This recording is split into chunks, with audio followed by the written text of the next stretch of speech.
Hey, what's up, y'all? It's Chris, and I'm back with part two in this podcast that's analyzing the state of resale that StockX created. Now, it's not going to tie in directly to what they did. It will. That's not true. It's going to tie in directly to what they were discussing in their state of resale. But what it will do, what this discussion is going to do, is provide you with a ton of information in regard to the history of sneaker resale, how things kind of grew into what they are.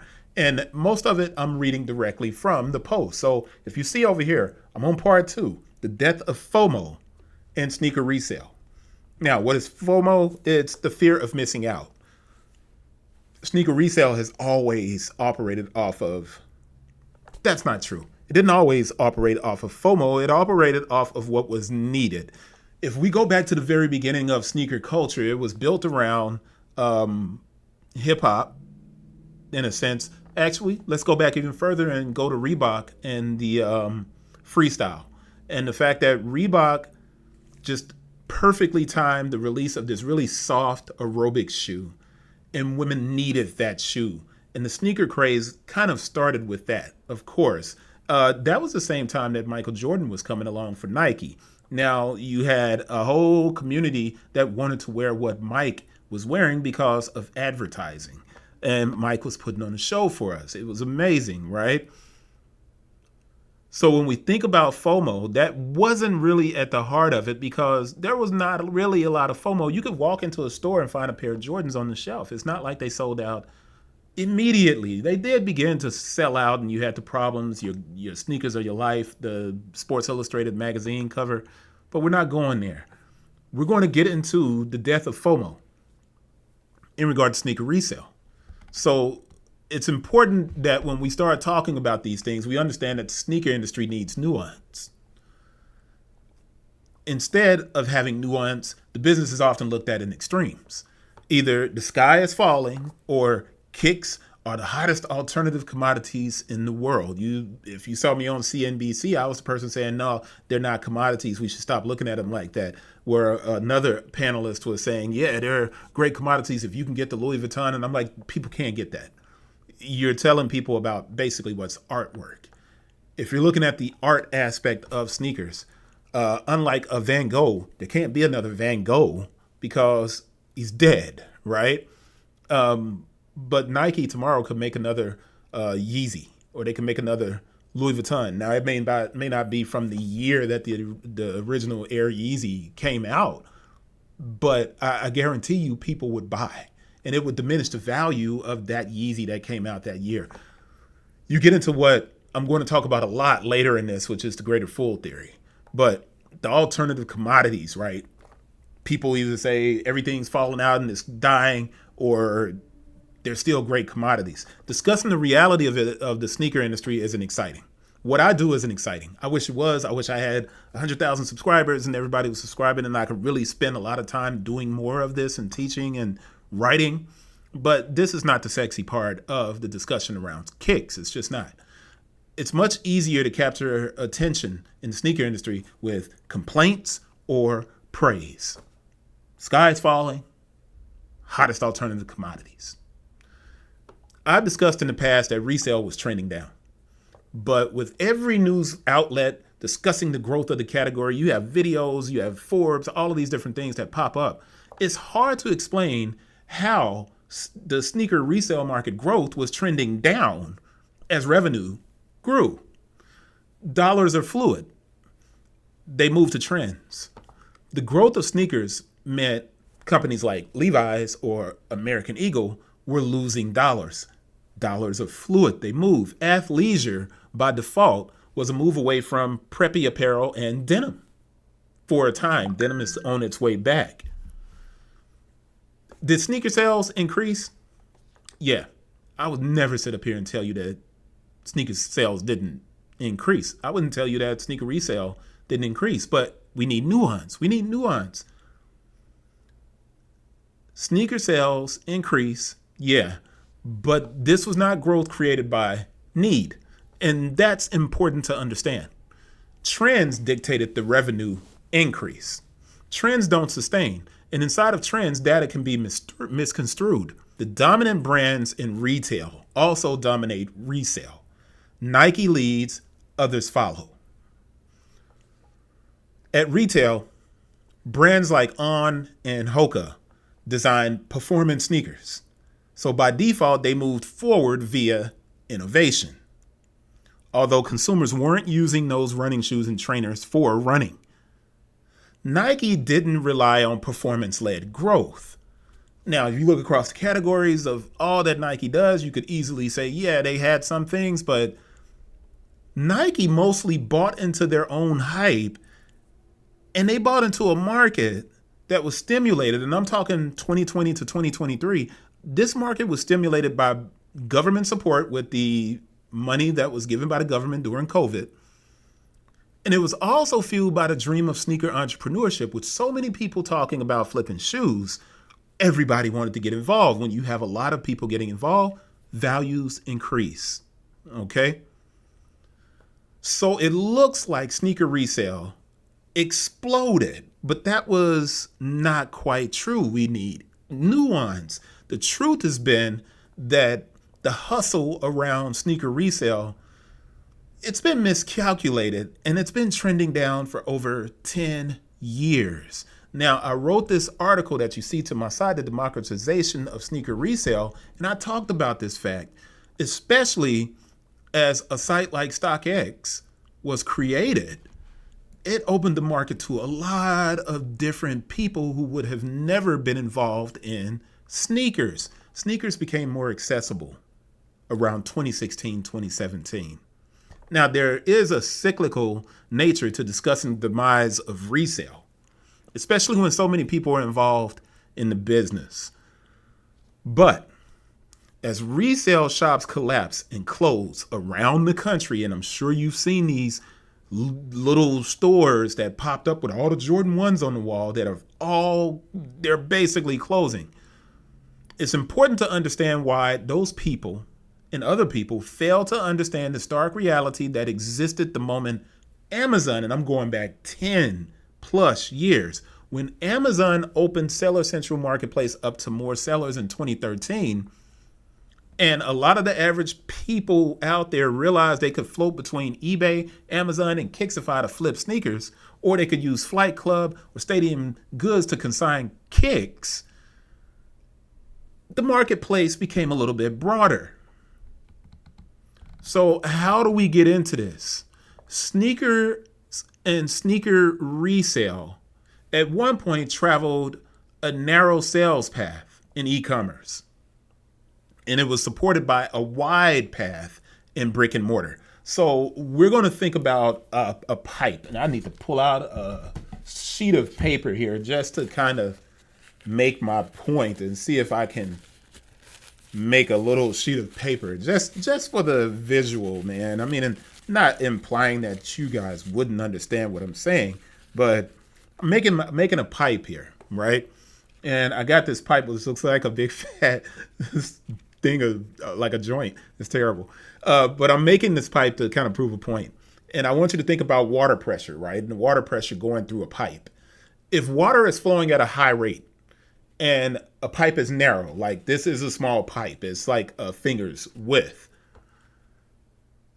If that water finds a crack in the pipe, right? If I tore this open, then the water, if there's a lot of pressure, the water will hit that crack and it will shoot upward, right? It'll explode out of the pipe upward. You may be awakened in the middle of the night with something like maybe a pipe bursting in your house, and you hear it and you're like, oh gosh, what's that? A narrow pipe will cause the water to shoot upward. If a pipe is wide, like if I take this and I put it behind it, now you have a pipe that's wide. Even if there's a crack, there isn't as much pressure. So what happens to the water? The water will simply exit and spread. So it's slow. It's the reason why some people who have a pipe burst in their house, if it's not through a smaller pipe and it's a bigger pipe, they don't hear it. And it causes all of this damage and mold and rot. So you have water simply exiting and spreading. This is sneaker resale. I'm talking sneaker resale here. So the resale market has been spreading out of a wider pipe since around 2013. Now, a lot of you probably aren't even thinking about back then, which is over 10 years ago.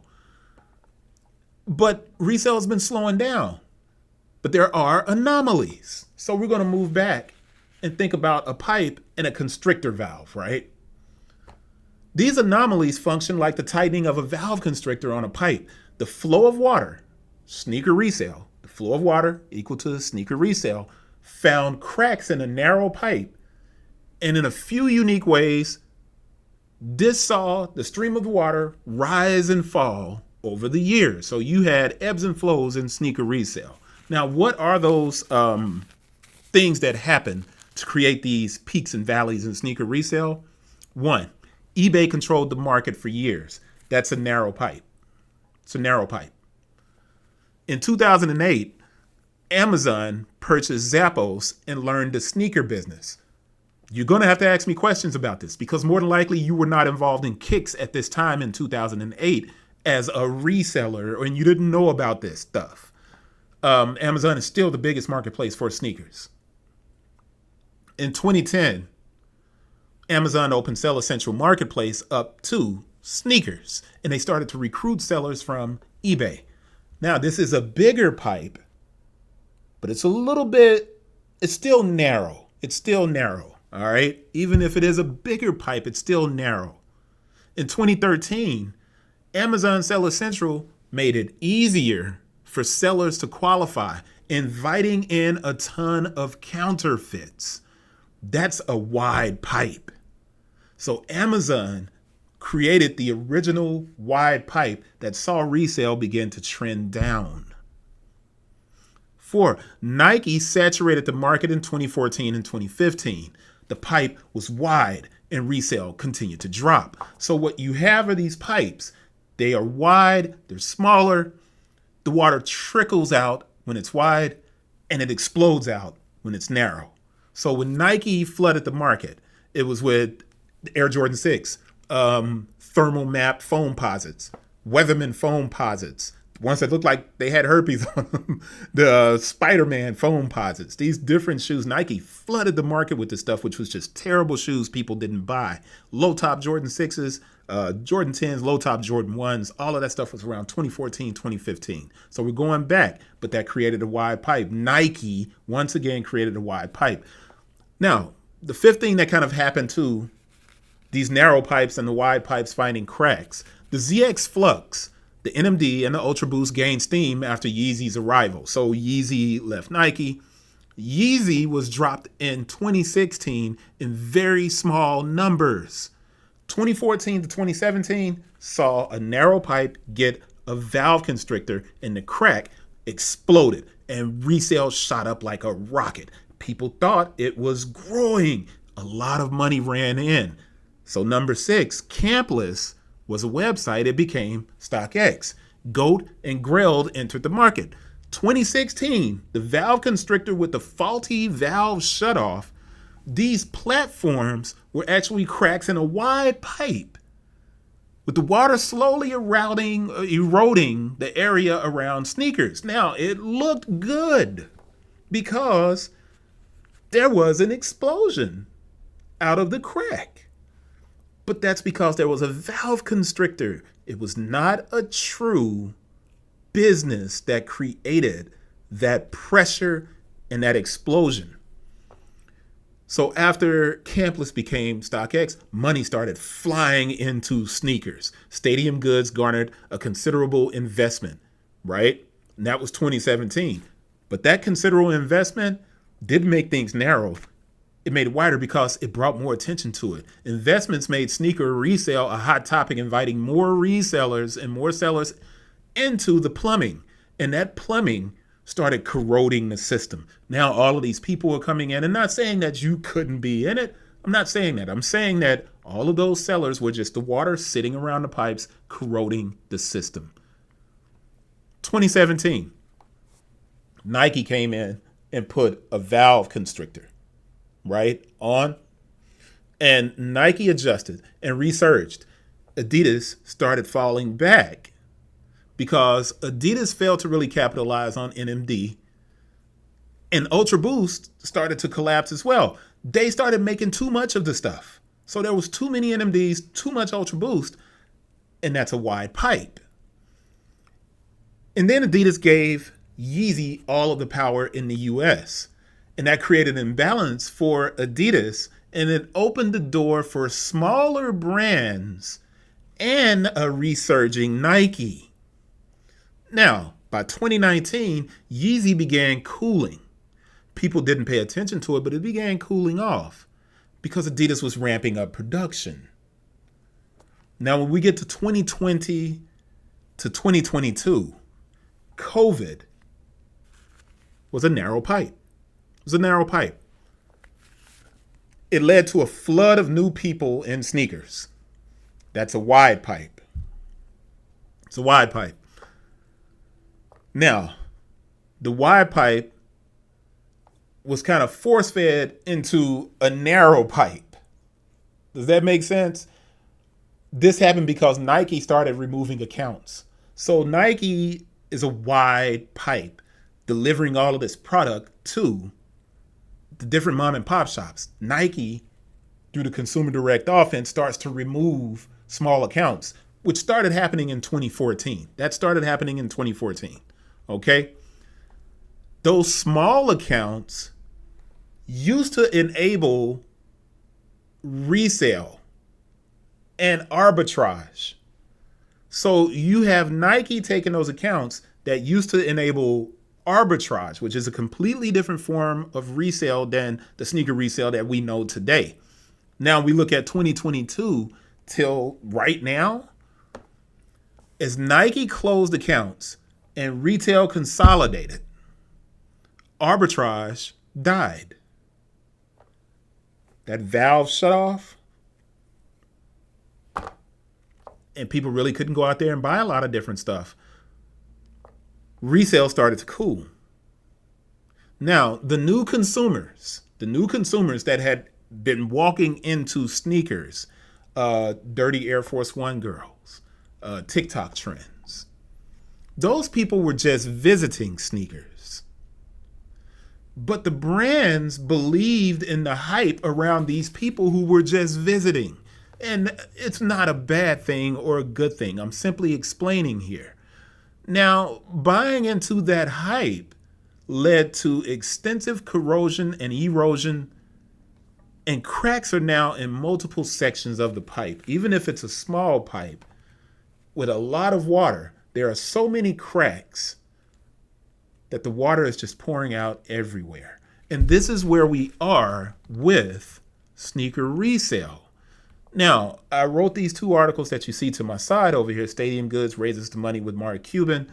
And, I still think that sneaker resale is important. But I think what we have to think about is, let me get back on track, one of the most important aspects of sneaker resale, being a wide sales market, is Nike's decision to increase prices across the spectrum of their catalog. So here we go. Over the last 3 to 4 years, you've had rail yard strikes, rail yard theft, port strikes. Nike had excuses to increase the pricing. Now, the truth to me, in my opinion, was greed and logical fallacy. Nike was thinking if customers are willing to pay resale for our products, they can handle price increases. This was not the correct thing for Nike to do. And if Nike were smart, if I could speak, I would go in and I would say, and I just wrote an article, funny enough, I just wrote an article over here. If you look, and I say that Nike makes a move in the right direction with the LeBron 22, but it's not far enough. The LeBron 22, the last LeBron 21 that came out cost $225 retail. That shoe is now going straight to and this is getting ahead, it's going straight to the discount stores. The new LeBron is going to be $180. So the retail price for the LeBron had been $200. Had been $200. Now the new LeBron, which takes me ahead, but listen to what I'm trying to explain. If customers are willing to pay, and this is what I think happened with the Donahue era at Nike, if they can pay resale, they can handle price increases. In those price increases, let's go through them. In 2021, right? The Air Force One, men's Air Force One, was $90. In 2024, the exact same sneaker, no technical updates or improvements, retails at $115. 90 to 115. A shoe that's newer. Nike introduced the Ja 1 basketball sneaker. It was $110. 6 months later, Nike stopped putting the price, the little rip-off price tag, remember those? They stopped putting the little rip-off price tag on the shoes, and the price of the Ja 1 went up to $120. The Air Max 90 went from $100 to $130. The Pegasus, which was once a Nike cash cow, that running shoe retailed at $120. The Pegasus Plus retails at $180.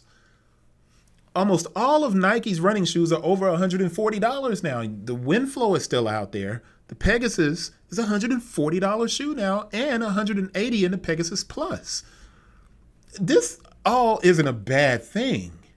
But as Nike increased prices, they didn't really improve on the aesthetic design of the shoes. The sneakers worked, but they still looked the same. On, Running, Hoka, Brooks, all of those sneakers look like true running shoes, and people gravitated towards those shoes because they looked fresh. Those sneakers arrived with bold colors, chunky design elements, and these interesting design details. Nike shoes still perform. They still work. And most brands, let's be honest, they're just following Nike. But with Nike presenting so many options and there are so many different brands flooding the marketplace, wide pipe, crack, water spreading everywhere, Nike over the last 4 years no longer worked efficiently through small pipes. They stopped. Nike got greedy and ate its way to erectile dysfunction. And I know somebody's like, what? Yeah, Nike made itself fat. And they didn't have to. They could have reached, I think, the $50 million point without the price increases. And they would have gotten there with full price sell-through. It's a different discussion. Because Nike has flooded the market with the same product, the consumer no longer has a fear of missing out. There's no more FOMO. So when TikTok trends shifted to anti-shopping movements, when terrace culture and soccer culture grew, which helped Adidas Classics,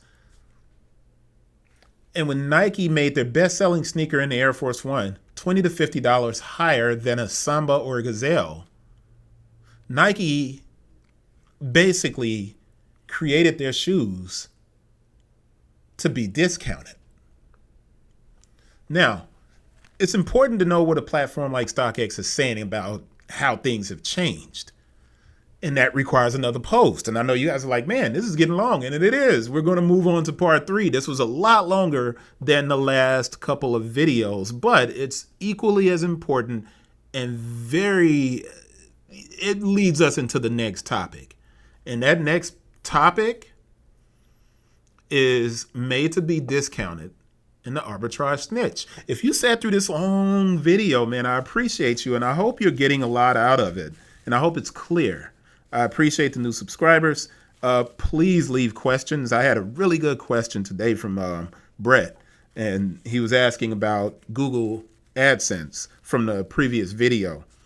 Leave questions like that. I'll answer them, and I'll give you as much detail as I can. But I appreciate you guys who are listening because, like I said, this isn't the sexiest, coolest sneaker information stuff. But it is important, and I hope you understand that. I'll see you guys on the next one. That's it. I'm out. Peace. Part 3 coming up.